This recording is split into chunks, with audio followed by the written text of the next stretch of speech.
The month of Max begins with the film that started it all, titled Mad Max. Now, Mad Max is not the first film to show a post-apocalyptic future.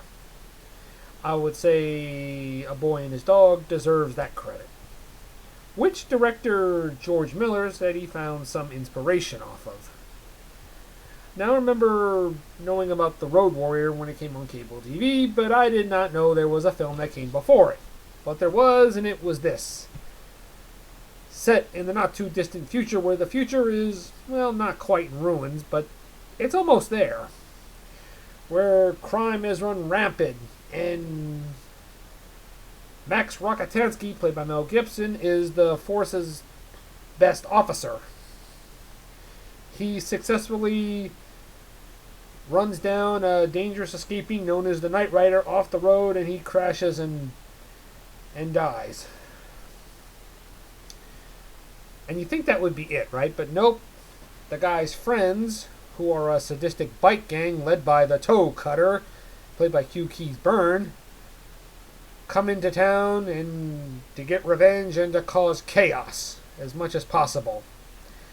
And that's about all I'll tell you, because I don't want to give too much away, because if I tell you any more, I might as well tell you the whole story, because I don't want to do that. For those who like Mad Max Fury Road, I wonder if any of y'all know about this film, because it was basically the film that shows that Mel Gibson's star was on the rise. I mean, this movie, I like the way he was portrayed as not as a one-noted type of character. I mean, I like the way the movie also shifts focus. It's not always focused on Max. Sometimes it's focused on his friend Goose, played by Steve Beasley. Sometimes it's focused on the bad guys too, which I thought was very well done. The way they just didn't focus on one thing at once. I liked Hugh Keays-byrne as the Toe Cutter. I mean, he's a really terrific bad guy. You just enjoy hating him. He was a theater actor, and he brings a lot of his theatrical elements to his role. He doesn't just say scuzzy things. He just says them all in most of his dialogue he says in a very Shakespearean-like tone. He gives the bad guy some class, even though we know he's a real sadistic, crazy creep.